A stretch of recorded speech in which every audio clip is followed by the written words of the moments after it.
Esse ano nós terminamos Gênesis e pela graça de Deus começamos esse grandioso e maravilhoso livro do Êxodo. Semana passada nós fomos no capítulo 6 até o versículo 13 e hoje nós vamos do versículo 14 até o 7:13. O sermão de hoje é uma introdução do próximo sermão que vai ser sobre as pragas do Egito.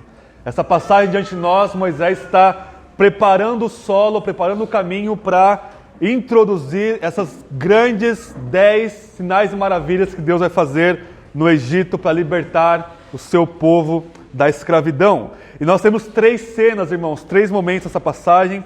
Nós temos a genealogia, versículo 14 do capítulo 6 até o final. Capítulo 7, do verso 1 ao 7, nós temos Moisés sendo colocado como Deus diante de Faraó e diante também de seu irmão Arão. E nós temos a dureza do coração de Faraó, verso 8 ao 13. Nós iremos orar ao Senhor. Hoje eu vou ler o texto conforme eu for expondo, para nós ganharmos um tempo por causa da ceia. Amém? Vamos orar ao Senhor. Senhor nosso Deus, neste momento, diante da sua palavra, toda a sua igreja se coloca diante de ti, rogando que o seu Espírito seja derramado poderosamente sobre nós, concedendo-nos luz para entendermos a sua palavra, concedendo-nos o teu fervor para amarmos a sua palavra e através dela amarmos o Senhor com todo o nosso ser, e conceda o seu poder ao Santo Espírito para que possamos praticar a sua palavra, que nós venhamos te glorificar e que cada linha das Escrituras seja uma ponte, um sinal para Jesus Cristo nosso Senhor, e que ela seja usada como uma espada pelo seu Espírito para nos transformar, para nos ferir e nos curar pelo seu poder. Em nome de Jesus nós te pedimos. Amém.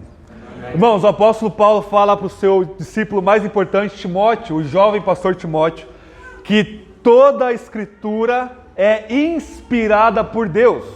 E todo mundo aqui confessa isso. Todos os cristãos de todos os tempos confessaram que toda a palavra de Deus, ela é theopneutos, soprada por Deus, concedida por Deus, guiada por Deus, e portanto ela é infalível, inerrante e poderosa para nos salvar e apresentarmos o Evangelho do nosso Senhor Jesus Cristo. Ele vai falar que não apenas ela é inspirada, mas o fato dela ser inspirada fala que toda a Escritura é útil para nos preparar para toda boa obra, ou seja, ela além de ser inspirada e mostrar-nos quem Deus é em Cristo, ela também nos mostra como nós devemos viver. Ela não é um livro moralista de moral apenas, mas a moral está enraizada no nosso conhecimento de Deus que nos transforma.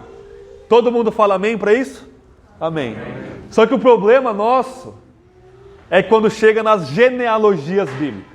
Vamos lá, diante de Deus, quem já pulou genealogia na leitura bíblica? Todo mundo. Se não pulou, é porque não leu ainda, não chegou na parte aí.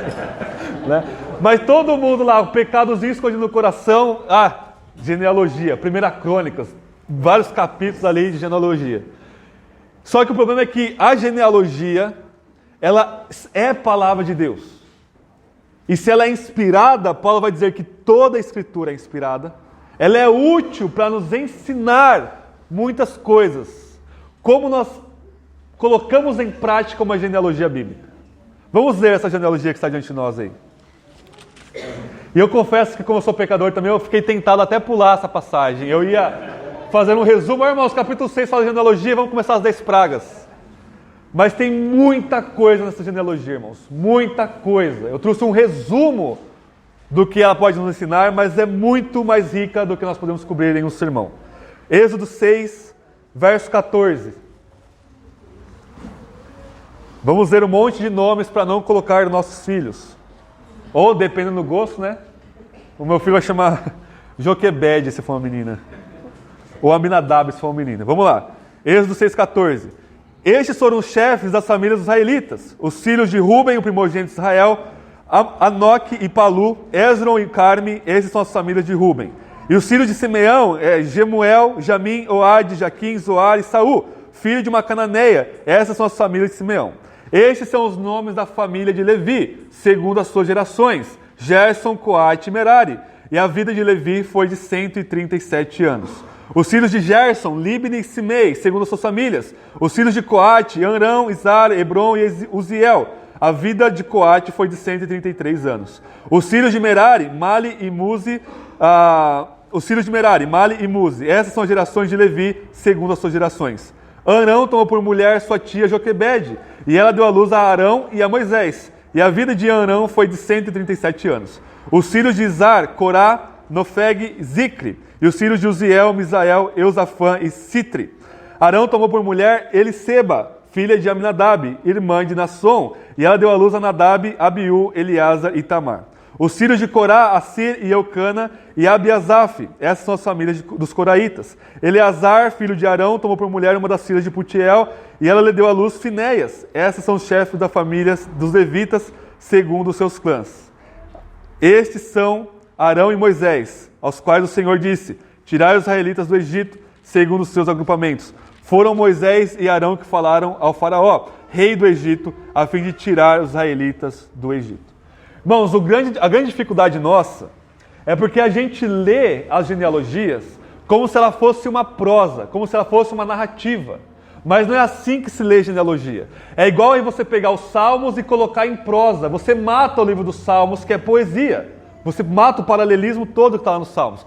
Como a gente lê genealogia? Igual criança, fazendo o desenho da árvore genealógica. Eu vou colocar aqui para vocês, só para vocês terem uma ideia. Pode passar, Alan. Essa é a genealogia aqui de Êxodo 6. Quando a gente faz essa arvorezinha aqui, fica muito mais visual, fica muito mais visível de ver. Então essa genealogia a gente vê que ela começa com Levi, termina lá com Finéias. E o foco todinho dela é na descendência de Levi, porque o foco vai ser mostrar de onde veio os dois grandes personagens aqui, Moisés e seu irmão, que é 3 anos mais velho, Arão. Ok? Alan, pode voltar, senão a gente vai ficar o tempo todo vendo aqui, ok? Mas só para vocês terem uma noção de como a gente lê genealogia. E toda a genealogia na Bíblia, ela tem o propósito teológico do quê? De rastrear a semente da mulher, que vai ser o Messias, e rastreando a semente da mulher, vai mostrar como Deus está trabalhando na história para trazer o Salvador, que iria esmagar a cabeça da serpente. Ou seja, a Bíblia toda ela vai rastreando. Tanto que o Antigo Testamento começa com genealogia. Gênesis é um livro todinho pautado em genealogia, como a gente viu no primeiro semestre esse ano. E termina, o último livro da Bíblia hebraica não é Malaquias, na ordem judaica, é Crônicas.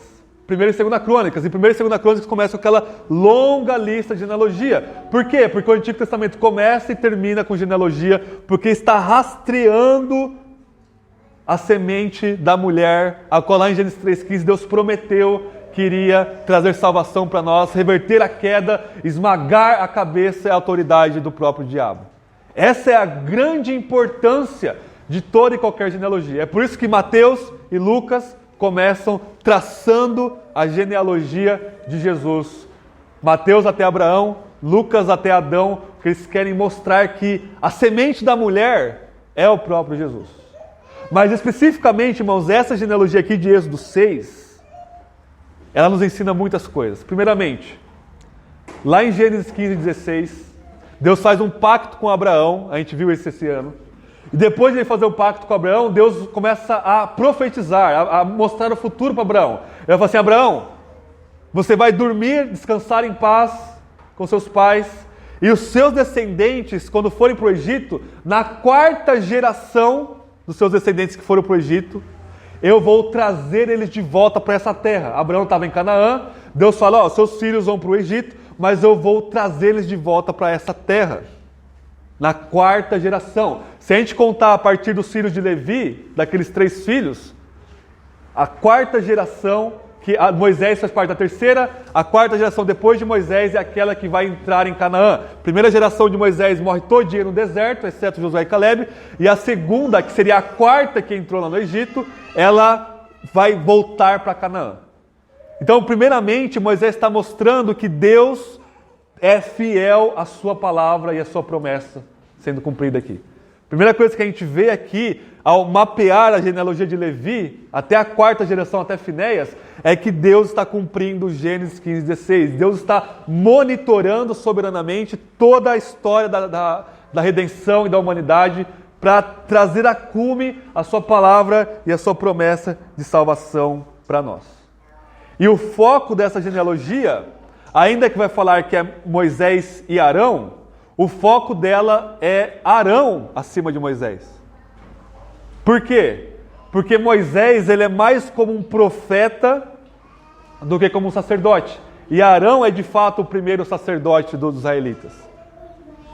Qual que é o problema disso? É que o profeta nunca é profeta por genealogia. Deus chama os profetas independente da sua família. Mas ninguém pode ser sacerdote se não for da linhagem de Levi. Esse é o ponto aqui.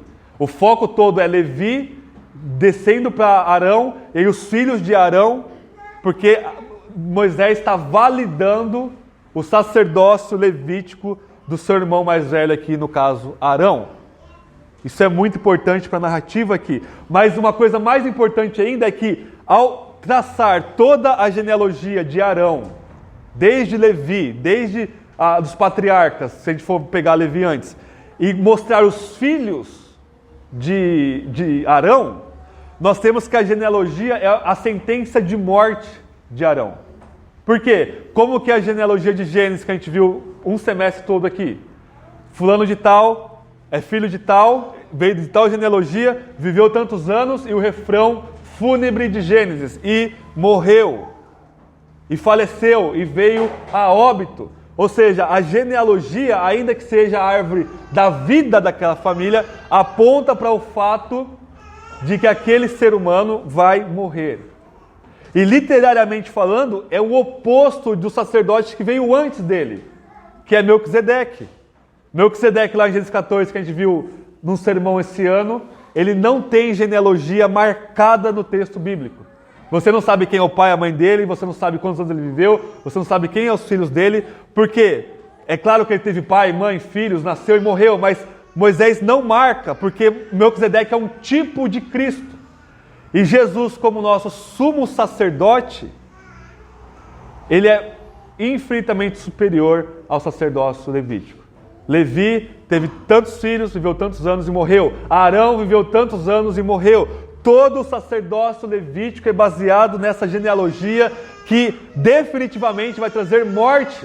Ou seja, o sacerdote não poderia ministrar para sempre, não poderia ser um sacerdote eterno.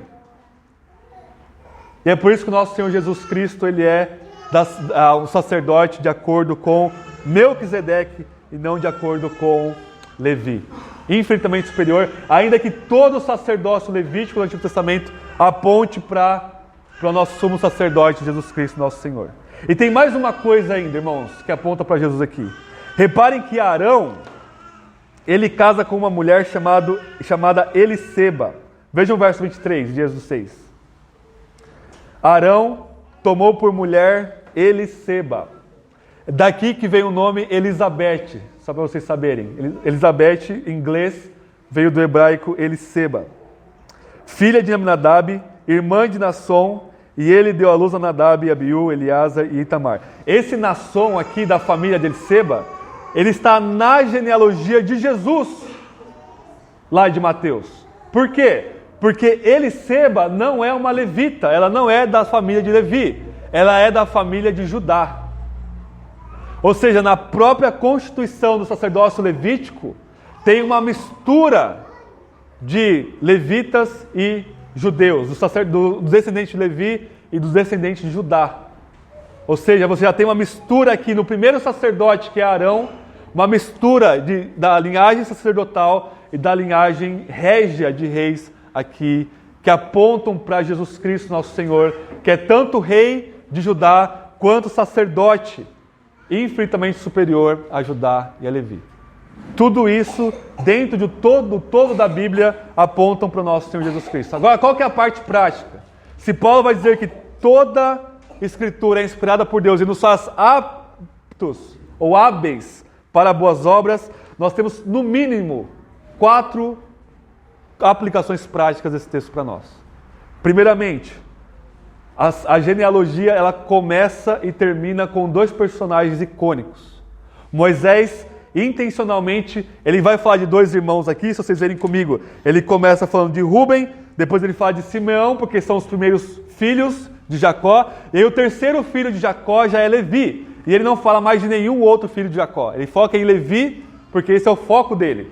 Ele começa com Levi e termina com Finéias.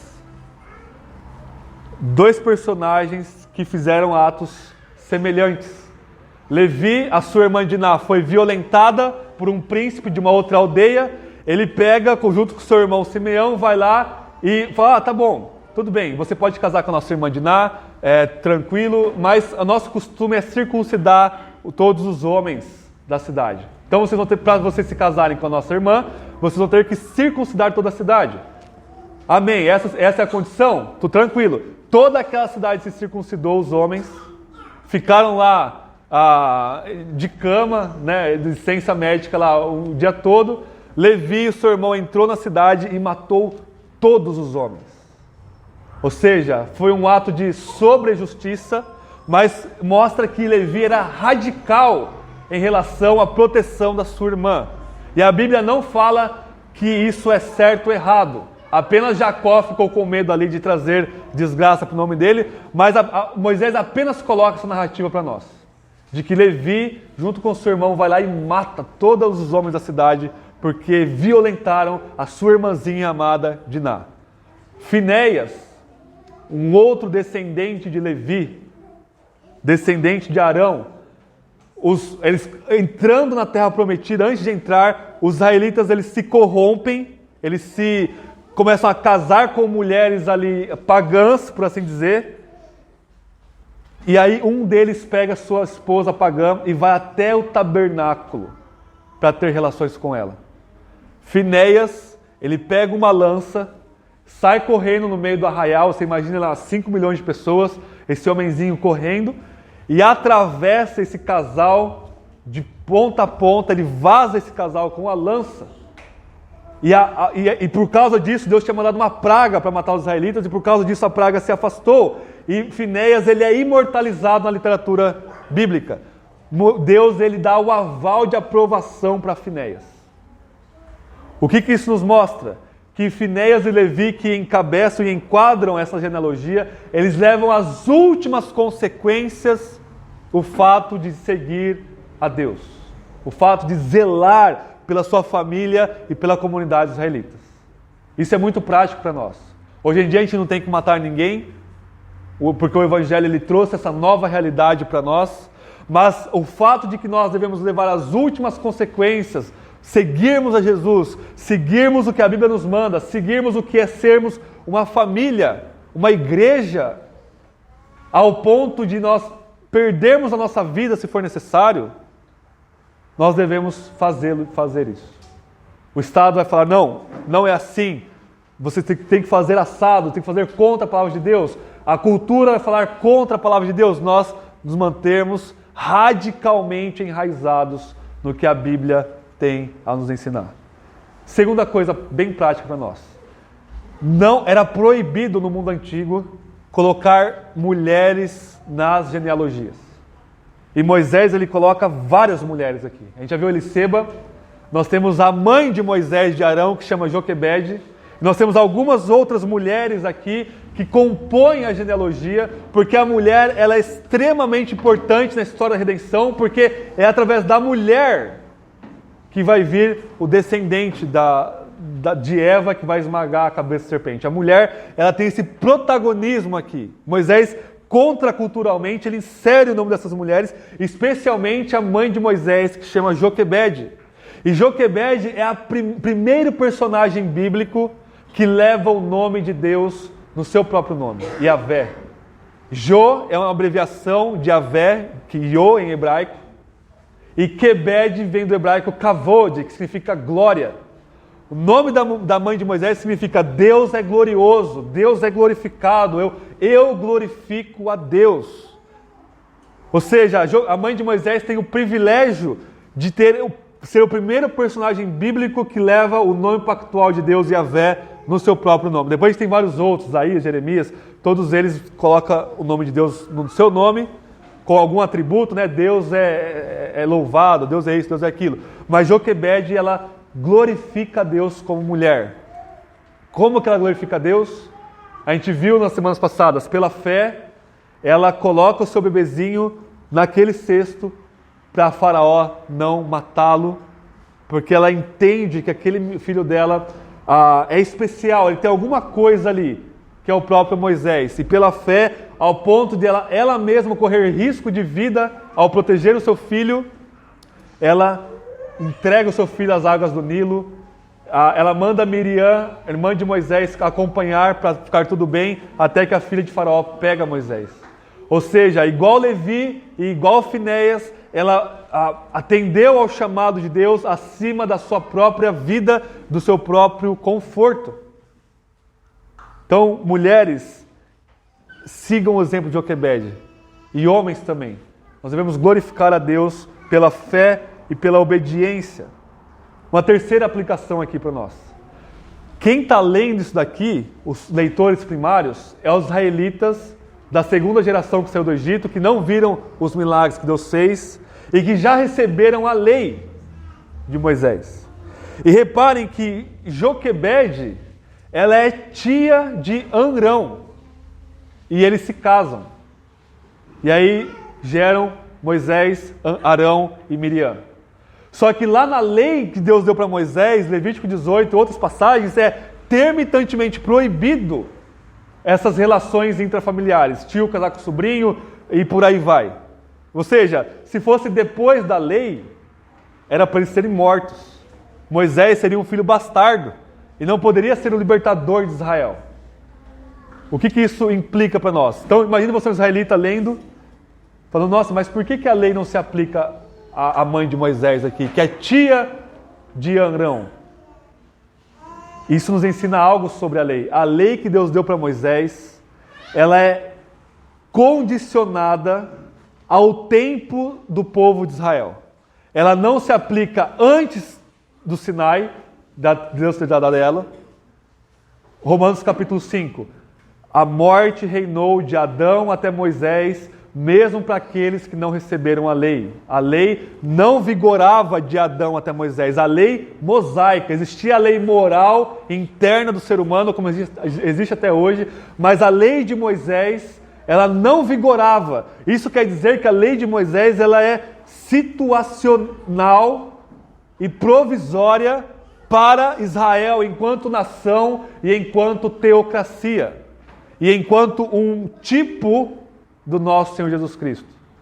É por isso que Paulo vai falar o tempo todo, nós não estamos debaixo da lei. A lei de Moisés não rege as nossas vidas. Isso não quer dizer que nós vamos descumprir a lei. Paulo em Romanos 8 vai falar que aqueles que são habitados pelo Espírito, a lei de Moisés é cumprida na nossa vida. Ou seja, a lei de Moisés, ela aponta para o fim, ela aponta para o fim dos tempos, para a nova criação, onde não vai precisar mais dessa lei, mas ao mesmo tempo nós ainda fazemos parte da velha criação, mas o indivíduo e a comunidade que é habitado pelo Espírito, que é nova criação em Cristo Jesus, o modo de vida que nós vivemos, empoderados pelo Espírito, é o cumprimento da lei. Não é nós que cumprimos a lei se cumpre em nós. É por isso que a gente precisa dela ainda. Nós precisamos dela porque nós precisamos ver, olha, o modo de vida que eu tenho vivido é o cumprimento escatológico e máximo da lei de Deus, não perfeito e impecável. Mas a lei é gravada em nossos corações na nova aliança e nós cumprimos ela. E ela se cumpre no modo de vida, e nós temos um relacionamento diferente com a lei do que os israelitas tinham. E em quarto e último lugar, para terminar essa primeira parte da genealogia, vejam os filhos de Levi. Coré, depois nós temos os filhos de Arão, Nadab e Abiú. Vocês se lembram desses nomes na narrativa bíblica? Coré, lá em Números 16, ele se revolta contra Moisés. Ele junta outros, Coré, Datã e Abirão, para se rebelar contra Moisés, que eles querem ser líderes também. Moisés, na maior paciência do mundo, fala assim, então vamos ver a vara de quem florescer, Deus está provando ele. A vara de Arão e de Moisés resplandece, a deles não. a terra engole Coré. Qual é o outro filho de Levi que aparece na genealogia? Nadab e Abiú. Nadab e Abiú, eles não querem cultuar a Deus como Deus manda. É muito chato esse culto a Deus. Tem que ir lá no tabernáculo, ficar matando um animalzinho. Eu não quero cultuar a Deus como Moisés está mandando eu cultuar a Deus. Eu quero cultuar a Deus do meu jeito, do jeito que eu quero. E o texto lá de Levíticos 10 fala que eles ofereceram um fogo estranho. Um fogo estranho a Deus. E Deus rejeita e mata eles. Porque cultuaram a Deus conforme eles queriam e não conforme o próprio Deus prescreveu. O que isso nos ensina? Por que Moisés coloca...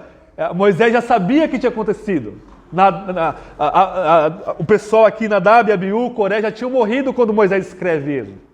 Mas Moisés coloca esses personagens na genealogia para mostrar, olha, não é porque você é da tribo de Levi que você é lá grande coisa.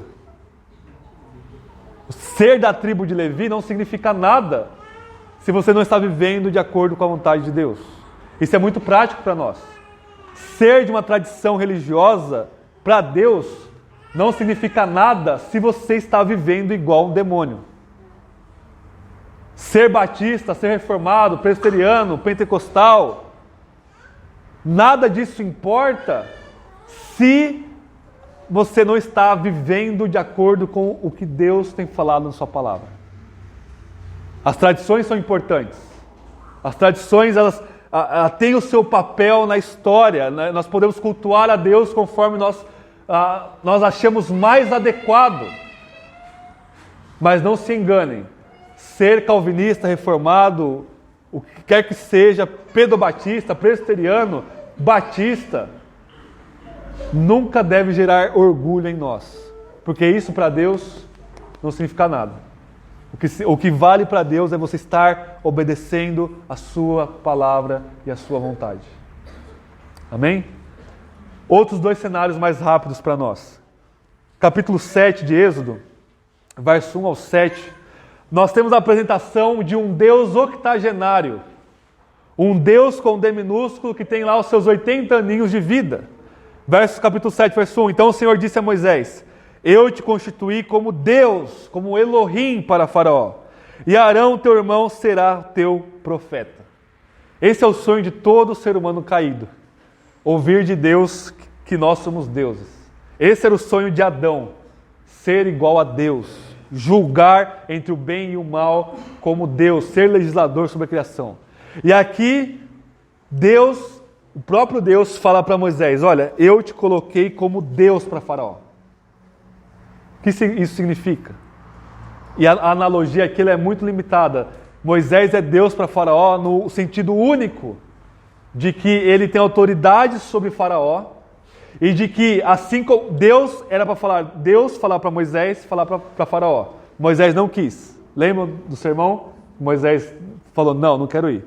Então Deus, com muita misericórdia, fala: o seu irmão Arão vai ser o seu profeta. Então Deus fala para Moisés, Moisés fala para Arão, Arão fala para Faraó.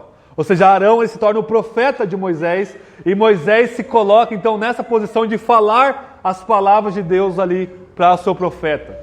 Ou seja, Deus está de forma ilustrativa e analógica colocando Moisés num pedestal de autoridade.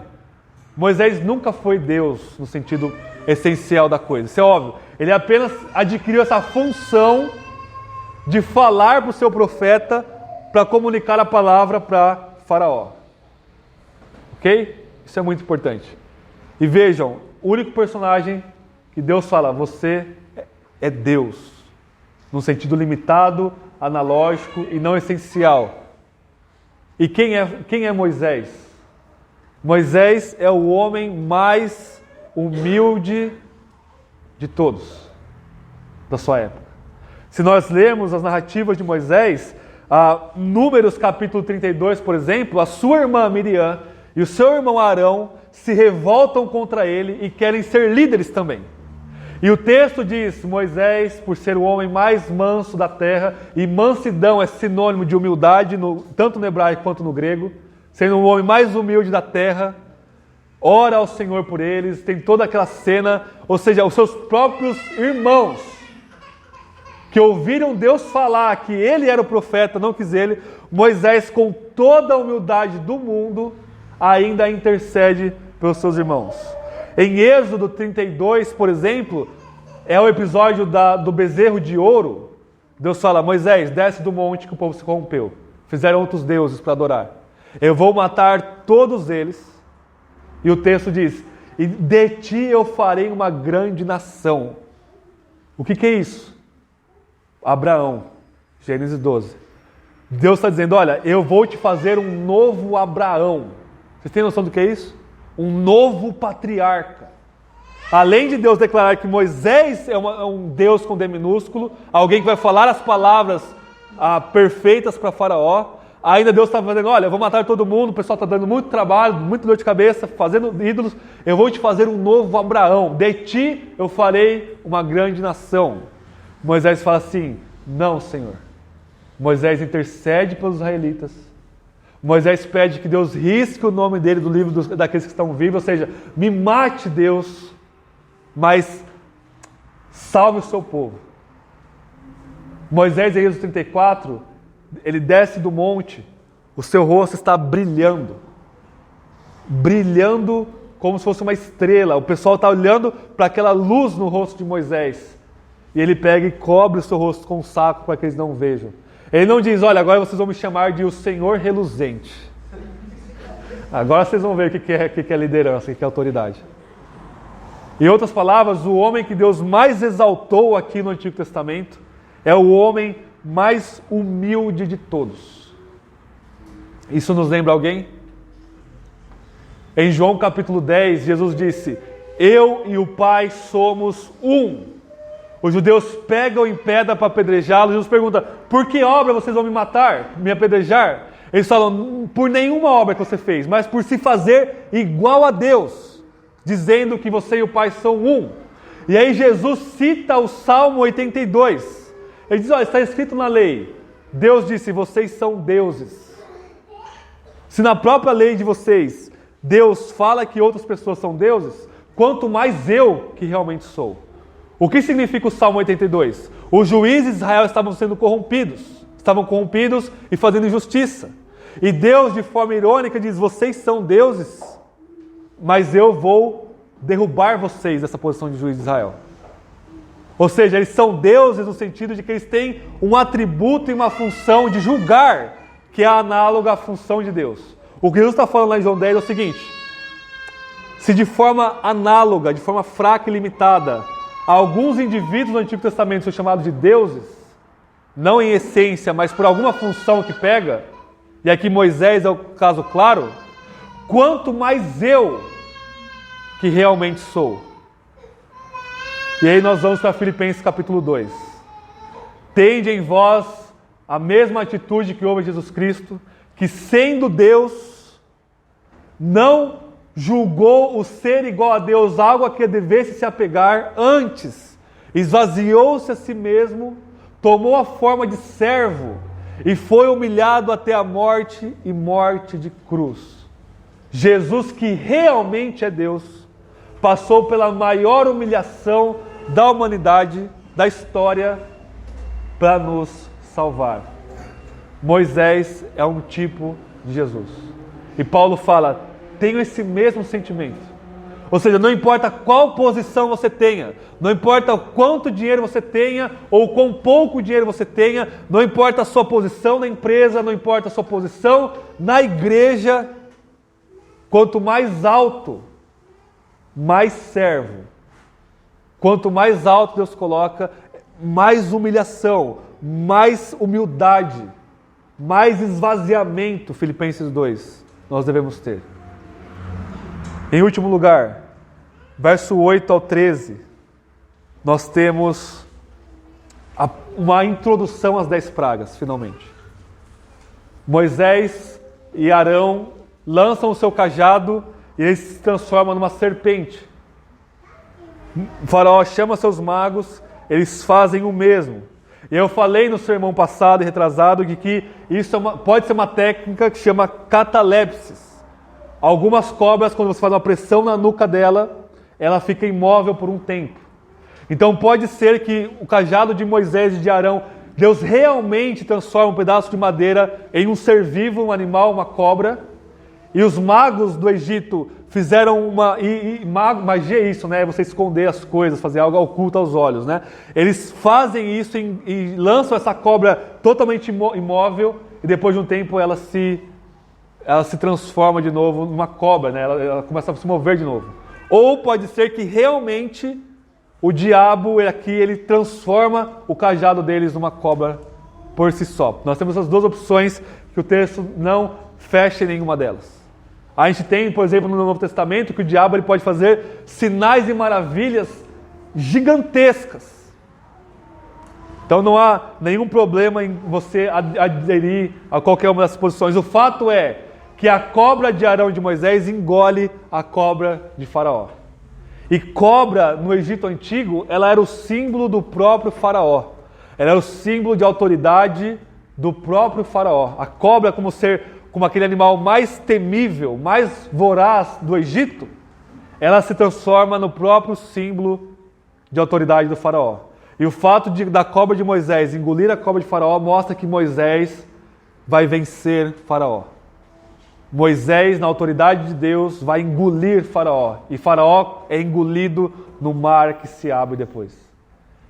Mas mesmo diante disso, verso 13, todavia, o coração de Faraó se endureceu e ele não os atendeu, como o Senhor tinha dito. O coração de Faraó vai cada vez mais se endurecer, se endurecer, se endurecer. E a gente viu semana passada que é por causa do pecado e do orgulho. O que isso significa para nós? Mesmo diante de sinais e maravilhas, mesmo diante da exposição das Escrituras, do culto, da presença de Deus aqui, da igreja cantando, proclamando o Evangelho, mesmo se o próprio Cristo Jesus estivesse corporalmente diante de nós, mesmo se os mortos ressuscitassem e falassem da realidade do céu e do inferno, o nosso coração é tão duro que nós negaríamos. O pecado ele é tal de que ele cega diante das maiores evidências que Deus nos dá. E o pecado habita no coração de cada um de nós. Cada um de nós éramos como Faraó. E se você ainda não se rendeu a Cristo, você ainda é como Faraó. Diante da maravilhosa, oceânica revelação de Deus, por dentro e por fora, de todo ser humano, chamando as pessoas a adorarem a Ele, nós dizemos não. Faraó diz não. E o coração vai cada vez mais se endurecendo. Cada vez mais se endurecendo. E aí, nós, como o Fernando leu no começo do culto, toda a igreja leu Hebreus capítulo 3. Não deixem que os seus corações sejam endurecidos pelo engano do pecado. Porque, irmão, se Faraó teve o coração duro, o próprio povo de Israel, a sua primeira geração que sai, que viu tudo isso em prol deles, o coração também se endurece. E eles querem voltar para o Egito. Isso mostra que cada um de nós, se nós demos vazão ao pecado, vazão ao endurecimento, nosso coração vai se endurecer de tal maneira que nós vamos nos apostatar da fé e não há mais esperança para nós. E qual que é a solução disso? Hebreus capítulo 3. Antes, exortem uns aos outros hoje. Exortem uns aos outros. Pega a palavra de Deus, pregue para você mesmo diariamente e pregue ela para o seu irmão diariamente. Não deixem que vocês se endureçam e não deixem que o seu irmão e sua irmã se endureça pelo engano da palavra, pelo engano do pecado, e você faz isso pela exortação da palavra. Nós somos responsáveis uns pelos outros, de exortar para que o nosso coração não se endureça com o engano do pecado. Então a genealogia mostra Cristo para nós como o último sacerdote, supremo sacerdote para nós. E nessa genealogia nós temos a radicalidade de vivermos para Deus com Joquebede, com Levi, com Finéias. Além disso, o próprio Moisés mostra essa radicalidade na sua humildade, e o oposto disso é dureza de coração.